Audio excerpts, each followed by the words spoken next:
بزرگان محترم، برادران اسلام،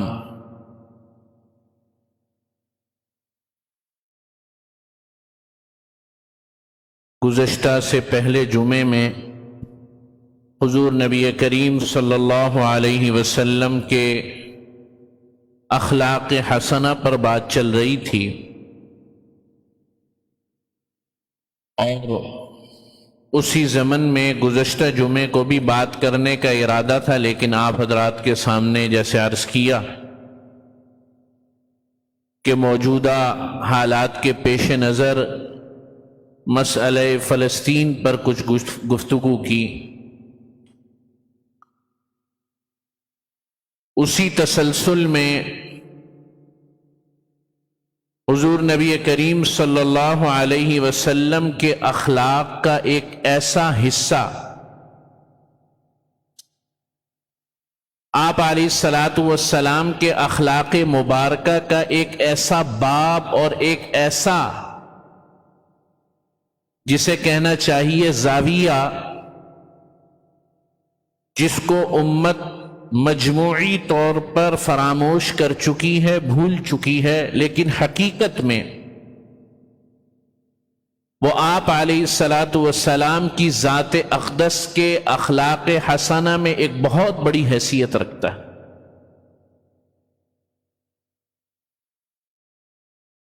اور حضور کے اخلاق کا وہ عظیم و شان باب کو جب ہم نے چھوڑ دیا تو آج غیر اس کے چیمپئن بن گئے، اس کے علم بردار بن گئے، اس کے دعوے دار بن گئے۔ چونکہ امت محمدیہ نے مجموعی طور پہ اس کو چھوڑ دیا تو اغیار نے اس کی طاقت کو سمجھا، اس کی اخلاقی طاقت، معاشرتی طاقت کو سمجھا، سوسائٹی کے اندر اس کے اثر و نفوذ اور انفلوئنس کو سمجھا، تو انہوں نے اختیار کر لیا۔ اور وہ جو باب ہے، وہ جو پہلو ہے آپ صلی اللہ علیہ وسلم کے اخلاق حسنہ کا، وہ ہے خدمت خلق، مخلوق کی خدمت۔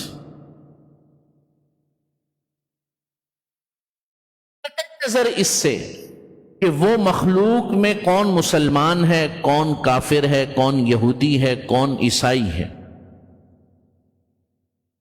حضور علیہ الصلاۃ والسلام کی ذات اقدس کا خدمت خلق یہ وہ چیپٹر ہے کہ جس میں کوئی مذہب کی بھی تفریق نبی کریم صلی اللہ علیہ وسلم نے نہیں رکھی۔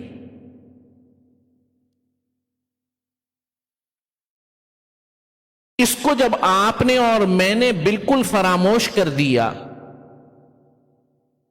اور جو رہی صحیح رمق اور کسر ہے وہ اداروں کے حوالے کر دی، تو پھر یہ ہوا کہ عالمی طاقتوں نے اپنے ادارے قائم کیے، مشنریز کو پھیلایا، افریقہ میں مسلمانوں کو مرتد کیا، اندرون سندھ مشنریز نے غریب مسلمانوں کو، جو کہ میرا اور آپ کا فرض ہے ان کے ایمان کی دیکھ ریکھ کرنا، ان کو قادیانی بنایا اور بنا رہے ہیں۔ ان اداروں کا فوکس وہ علاقے ہوتے ہیں کہ جہاں غربت ہے، پستی ہے، کم تعلیم ہے، اور انہوں نے ہمارے نوجوانوں کو ہائی جیک کیا، بچیوں کو ہائی جیک کیا، اور میں اور آپ سر پیٹ رہے ہیں یہ کیا ہو گیا، کرنے کا کام کوئی کر نہیں رہا۔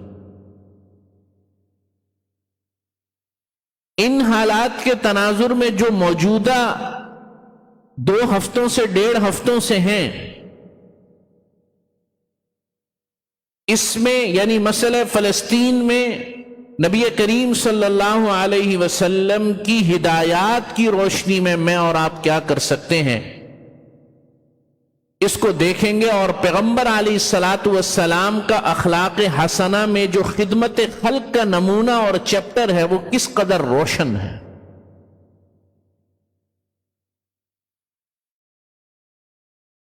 نبی کریم صلی اللہ علیہ وسلم پر پہلی وحی نازل ہوئی، آپ علیہ الصلاۃ والسلام اس وحی کی کیفیت کو لیے ہوئے اپنے گھر تشریف لائے، اور حالت یہ تھی، امام بخاری رحمت اللہ علیہ نے باب بدء الوحی میں طویل حدیث نقل کی کہ حضرت ختیجہ سے فرمایا کہ زملونی زملونی، مجھے ڈھانپ دو۔ بخار کی کیفیت حضور پر طاری ہوئی۔ فرسٹ ایکسپیرینس تھا نبی کریم صلی اللہ علیہ وسلم کا وحی کا، اور یہ وحی وہ بوجھ ہے، میں اور آپ اس کا صرف گمان کر سکتے ہیں۔ جب کسی نبی پر وحی نازل ہوتی ہے اس کی شدت صرف ایک نبی ہی بیان کر سکتا ہے۔ صحابہ نے بیان فرمایا آپ صلی اللہ علیہ وسلم پر اگر کبھی اونٹنی پر یا سواری پر وحی نازل ہو جاتی تو اس بوجھ سے اونٹنی بیٹھ جاتی، چل نہیں پاتی، اور آپ صلی اللہ علیہ وسلم کے چہرے انور سے سردیوں میں پسینے بہہ پڑتے۔ وہ کیا کیفیت ہوگی، میں اور آپ اس کو صرف جو ہے ایک طریقے سے جسے کہتے ہیں نا سمبلائز کر سکتے ہیں، ایک طریقے سے صرف اس کی ایک یعنی جسے کہنا چاہیے گمان کر سکتے ہیں، اس کی کیفیت کا احاطہ نہیں کر سکتے۔ تو آپ صلی اللہ علیہ وسلم اس موقع پر اپنے گھر میں تشریف لائے۔ حضرت ختیجۃ الکبریٰ رضی اللہ تعالی عنہا ام المؤمنین، میری اور آپ کی اولین ماں، مسلمانوں کی اولین ماں، ان سے جو ہے عرض کیا سارا واقعہ۔ تو حضرت ختیجۃ الکبریٰ رضی اللہ تعالی عنہا نے جن الفاظ میں آپ کو تسلی دی ہے وہ الفاظ بڑے عجیب ہیں۔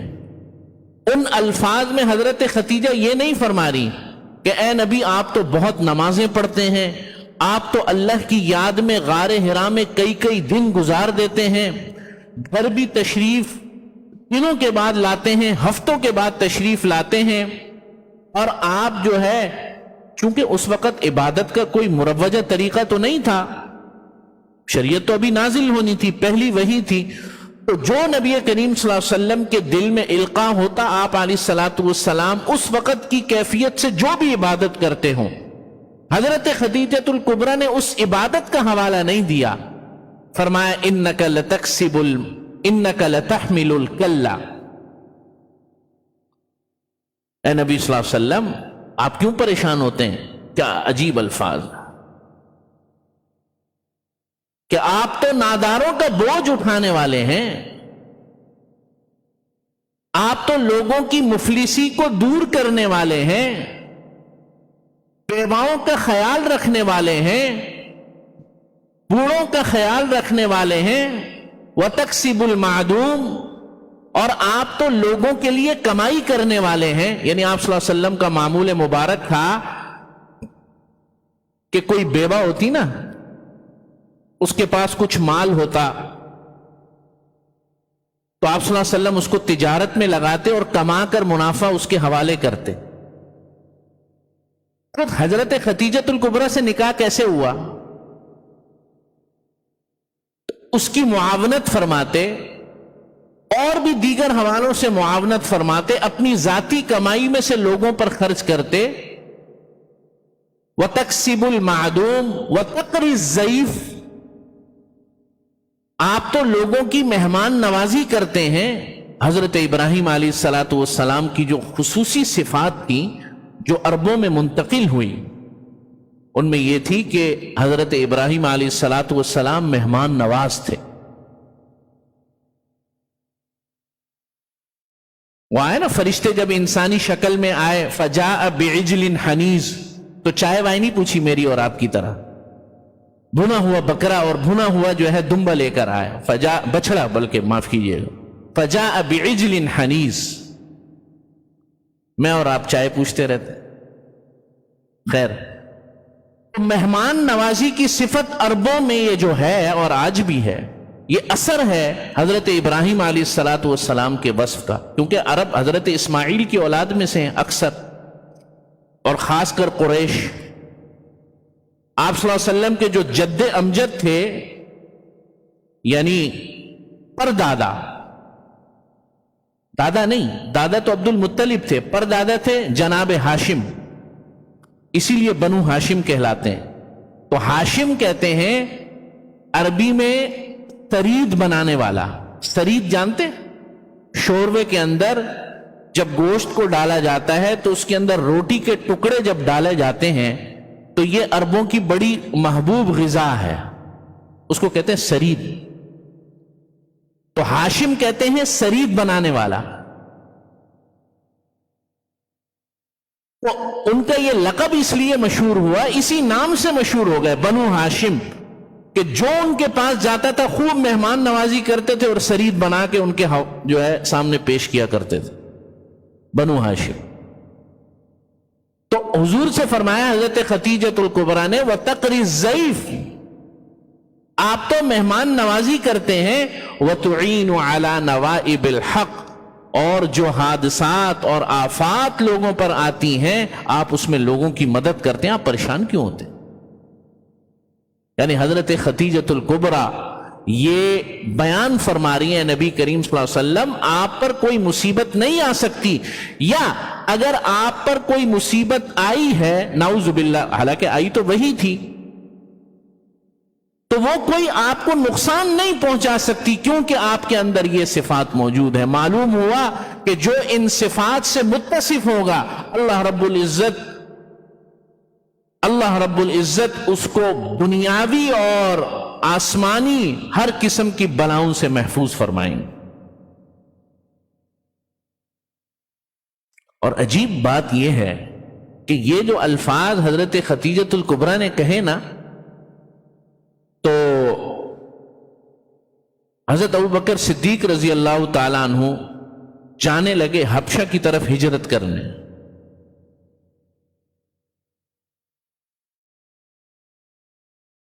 کیونکہ قریش نے تنگ کیا ہوا تھا، تو سامان وامان باندھ لیا، سفر شروع کیا۔ تو کچھ ہی دیر بعد، تھوڑے ہی ابھی سفر کیے ہوئے کچھ ہی، ابن دغینہ ایک سردار تھا مکہ کا، بڑا طاقتور اور بڑا مالدار اور بڑا با اثر قسم کا، تو اس نے کہا کہ کہاں، کدھر جا رہے ہیں؟ انہوں نے کہا قوم نے تنگ کر دیا ہے، حبشہ کی طرف ہجرت کر کے جا رہا ہوں۔ تو عجیب ہے، اتفاق ہے، اتفاق تو نہیں ہے بلکہ اللہ کی منشا ہے، اتفاق تو نہیں ہے۔ ابن دغینہ نے بھی سیم یہی الفاظ حضرت ابو بکر کے بارے میں کہے جو حضرت خدیجۃ الکبریٰ نے نبی کریم صلی اللہ علیہ وسلم کے بارے میں کہے۔ اسی لیے صدیق اکبر کہا جاتا ہے۔ صدیق وہ شخص ہوتا ہے جس پر نبی کی صفات مکمل طور پر اثر انداز ہو چکی ہوتی ہیں، وہ صدیق ہوتا ہے۔ ہر امت میں ایک صدیق ہوتا ہے، ہر نبی کا ایک صدیق ہوتا ہے، یعنی وہ شخصیت نبوی صفات سے اپنے آپ کو متصف کر چکی ہوتی ہے۔ تو ابن دغینہ میں بھی یہی الفاظ کہ انک لتحمل الکل وتکسب المعدوم وتقری الضیف وتعین علی نوائب الحق، آپ تو ایسے آدمی ہیں کہ مکہ مکرمہ میں آپ جیسے انسان کو لا یخرج ولا یخرج، نہ اس کو جانا چاہیے نہ مکے والوں کو آپ کو نکالنا چاہیے، ہاتھ پکڑ کے مکہ مکرمہ میں دوبارہ لے کر چلے گئے۔ فرمایا کہ آج کے بعد ابو بکر کی امان، ابو بکر میری امان میں آتا ہے، کوئی ہاتھ لگا کے دکھائے۔ عربوں میں رواج تھا جب کوئی سردار کسی کو امان دے دیتا تھا تو پھر کوئی کچھ نہیں کہتا تھا۔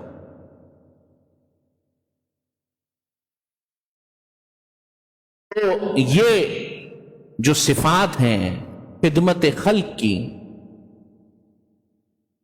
اس کو اپنانا انفرادی طور پر تو ہم نے چھوڑ دیا، اجتماعی طور پر ہم نے یہ چیز کس کے حوالے کر دی؟ اداروں کے۔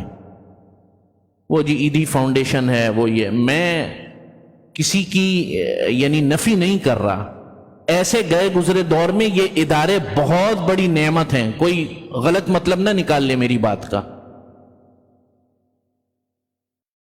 یہ بہت بڑی نعمت ہے، اللہ ان کو مزید ترقیات سے نوازے، لیکن وہ جو ایک ظاہری جذبہ ہوتا ہے انسان کے اندر،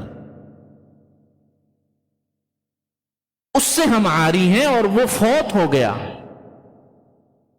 حضرت ابوبکر صدیق رضی اللہ تعالیٰ عنہ رحلت فرما گئے، انتقال فرما گئے۔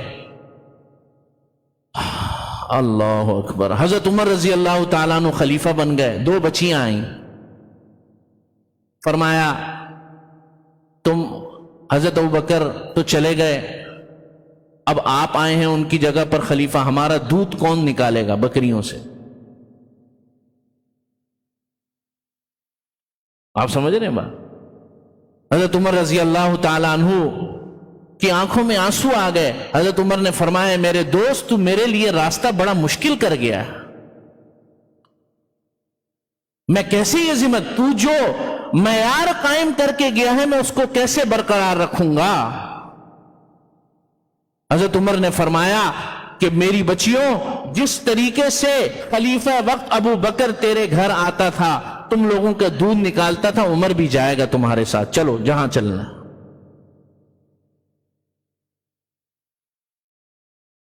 حضرت ابو بکر کی ہی خلافت کا ایک واقعہ ہے، روایات میں آتا ہے کہ حضرت ابو بکر رضی اللہ تعالیٰ عنہ نے ایک لسٹ بنائی ہوئی تھی کہ مدینہ منور اور اطراف میں کون بیوہ خواتین ہیں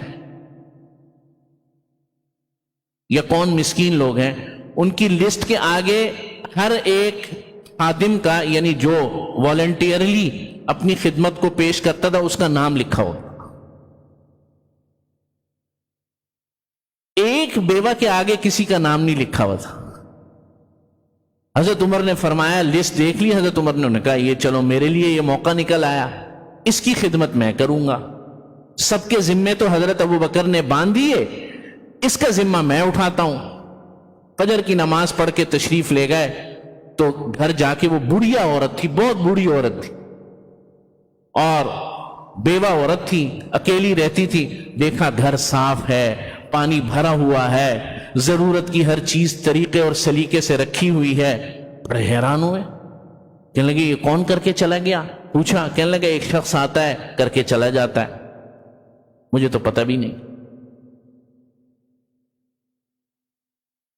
اگلے دن فجر کی نماز سے پہلے تہجد کے وقت میں چلے گئے، صبح صادق کے وقت، اس وقت گئے، دیکھا سب کچھ جناب پانی بھی بھرا ہوا ہے، صفائی بھی ہوئی ہوئی ہے، برتن بھی دھلے ہوئے ہیں، طریقے سلیقے سے ہر چیز رکھی ہوئی ہے، پھر بڑے حیران ہوئے کون اللہ کا بندہ ہے۔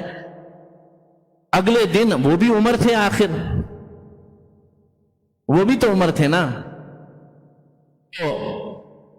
اگلے دن فجر اپنا تہجد سے بھی پہلے چلے گئے، اندھیرے منہ دیکھا ایک شخص آ رہا ہے، جوتیاں اتار کر، چپلیں اتاری، ہلکے ہلکے قدم رکھ کر آ رہا ہے۔ تو حضرت عمر نے فوراً جو ہے نا، جسے کہتے ہیں نا ایک دہشت زدہ انداز سے سوال، فوراً، تو اگلا بندہ ویسے بھی گھبرا جاتا ہے، کون؟ تو حضرت ابوبکر کہ بھائی کوئی نقصان نہ پہنچا دے، کوئی چور نہ سمجھے، کوئی ڈاکو نہ سمجھے، فوراً کہنے لگے، ابو بکر کہنے لگا میں یہی سوچ رہا تھا، آپ کے علاوہ اور کوئی ہو بھی نہیں سکتا، خلیفہ وقت ہے۔ تو بھائی یہ مثالیں چھوڑی ہمارے اکابر نے، یہ خدمت خلق کا وصف چھوڑا۔ حضور علیہ الصلوۃ والسلام نے حضرت خباب رضی اللہ تعالیٰ عنہ، مشہور صحابی ہیں، خباب بن الارت، شہید ہو گئے، بیٹیاں ان کی چھوٹی تھیں، تو جب حضرت خباب شہید ہوئے، شہادت سے پہلے اپنی بیٹیوں سے کہا تھا ہے تو کچھ بھی نہیں ہمارے پاس، یہ ایک بکری ہے، جب تمہیں دودھ چاہیے ہوا کرے تو اصحاب صفہ کا جو چبوترا ہے مسجد نبوی میں جہاں صحابہ اکرام علم سیکھتے تھے، وہاں چلی جایا کرنا، ان سے کہہ دیا کرنا وہ نکال لیں گے۔ تو وہ جب پہلے دن آئیں شہادت کے بعد، نبی کریم صلی اللہ علیہ وسلم تشریف فرما تھے، آپ صلی اللہ علیہ وسلم نے فرمایا کیا مسئلہ ہے؟ فرمایا ابا جان نے یہ کہا تھا۔ سبحان اللہ۔ آپ علیہ الصلوۃ والسلام نے کہا گھر میں جو سب سے بڑا برتن ہے وہ لے کر آؤ۔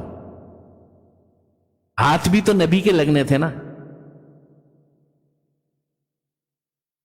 تو وہ گئیں، گھر واپس جو سب سے بڑا برتن ہے وہ لے کر آئی، اور حضور نے فرمایا آج کے بعد جب بھی تم آؤ گی تو انشاءاللہ تعالی میں تمہاری بکریوں کے لیے میں تمہارے لیے اس بکری سے دودھ نکال کر دیا کروں۔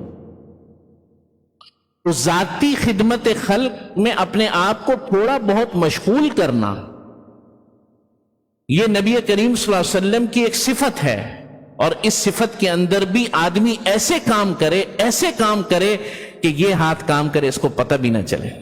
یہ ہے مزہ تب ہے۔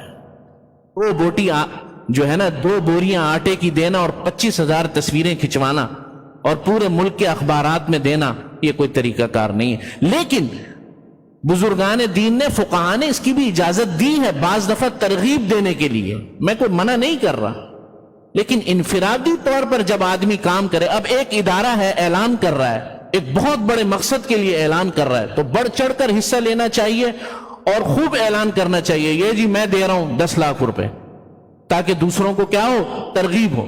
لیکن جب آدمی ذاتی طور پر کوئی کام کرے تو پھر ایسا کام ہونا چاہیے جیسے امام زین العابدین رحمہ اللہ تعالی، سادات میں سے ہیں، اہل بیت میں سے ہیں، حضرت علی رضی اللہ تعالیٰ عنہ کے پوتے ہیں اور حضرت امام حسین رضی اللہ تعالیٰ عنہ کے بیٹے ہیں۔ واقعہ کربلا میں یہ بچ گئے تھے صرف، اور پھر اہل بیت کی نسل انہی سے آگے چلی، حضرت حسین کی جو چلی۔ شہزادے تھے، اللہ نے مال و دولت بھی خوب عطا فرمایا تھا، خرچ کرتے تھے۔ جب انتقال ہوا، غسل دینے لگے، پوری کمر پر جو ہے نشان ہے۔ لوگ بڑے حیران ہوئے، فرمایا ہم نے تو کبھی نہیں دیکھا حضرت نے کوئی محنت کا کام کیا ہو، حضرت نے کوئی مزدوری کی ہو، حضرت تو شہزادے تھے۔ تحقیقات کی پتہ چلا کہ شہر کے اندر 80 بیواؤں کا ذمہ اٹھایا ہوا تھا، اور رات کی تاریکیوں میں اپنے کندھوں پر بوریاں رکھ کے جو ہے بیواؤں کے گھر پہنچاتے تھے۔ امام زین العابدین رحمہ اللہ تعالی۔ تو میرے عزیز دوستوں اور بزرگوں، لوگ پوچھ رہے ہیں کہ موجودہ حالات میں اہل فلسطین کے لیے ہم کیا کریں؟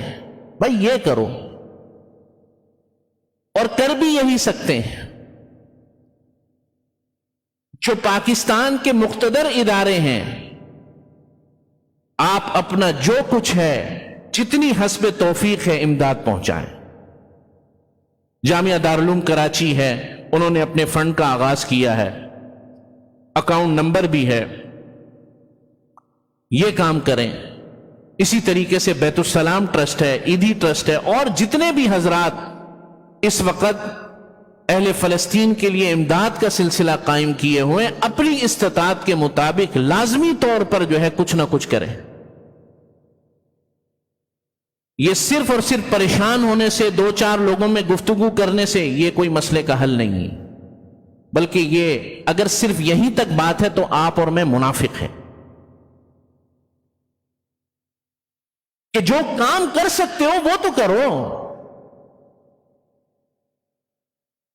دنیا کے جو بھی ادارے عالمی سطح پر یا ملکی سطح پر جو کر رہے ہیں، آپ ان کی معلومات نکالیں، 2-4 میں نے بتا دیے۔ دارالعلوم کراچی کا جو فنڈ قائم ہوا ہے، سب سے اچھی بات یہ ہے کہ بڑے بڑے مفتیان کرام کی، حضرت شیخ الاسلام تقی صاحب دامت برکاتہم کی سرپرستی میں ہے، اور ابھی جب سیلاب آیا تھا تو تقریباً 1000 گھروں کی تعمیر مکمل ہوئی دارالعلوم کراچی کی طرف سے۔ تو میں تو ظاہر ہے بھائی کوئی پروموشن کے لیے نہیں کہہ رہا، چونکہ میں وہاں کا پڑھا ہوا ہوں، اور اپنی آنکھوں کے سامنے آدمی کو وہ بات کرنی چاہیے جس کو وہ بذات خود جانتا ہو، جس کو وہ خود جانتا ہو، حقیقت حال سامنے ہو۔ اور دوسری بات، اپنے آپ کو ممتاز رکھیں ان لوگوں سے کہ کل قیامت کے دن آپ یہ کہہ سکیں، یا اللہ ہم اور تو کچھ نہیں کر سکے، اہل فلسطین کے کم سے کم ساتھ تھے، الفاظوں میں ہی ساتھ تھے، ہمارے حکمران ساتھ نہیں تھے۔ اعلانیہ طور پر وہ جو بائیڈن اٹھ کر آیا اسرائیل میں، برطانوی وزیر اعظم نے خم ٹھوک کر حمایت کی اسرائیل کی. میرے اور آپ کے 60 اسلامی ملکوں میں ایک بھی ایسا نہیں تھا جو جا کر کھڑا ہو جاتا کم سے کم. تو میں اور آپ کم سے کم اعلانیہ طور پر یہ تو کہہ سکتے ہیں نا کہ ہم اپنے بھائیوں کے ساتھ ہیں. اس میں کیا ہے کہ ہم ان لوگوں سے برات کا اعلان کرتے ہیں اپنی صفوں میں جو ہمارے بھائیوں کے ساتھ نہیں. اور تیسرا کام دعا. آج بھی ان دعاؤں میں اثر ہے. میرا اور آپ کا اگر یقین کامل ہو، یہ دعاؤں کی کیفیت صرف اہل بدر کے لیے نہیں تھی، یہ دعائیں امت کو سکھا کر نبی کریم صلی اللہ علیہ وسلم صرف اپنے دور کے لیے نہیں گئے تھے، قیامت تک کے لیے گئے تھے. قیامت تک کے لیے گئے تھے. اپنے بھائیوں کے لیے دعا بھی کریں، امداد کی بھی جو ممکنہ صورت ہو سکے کریں، اور اپنے بھائیوں کے لیے جو آواز بلند کر سکتے ہیں وہ بھی کریں. اللہ توفیق عمل نصیب فرمائے. وآخر دعوانا الحمدللہ.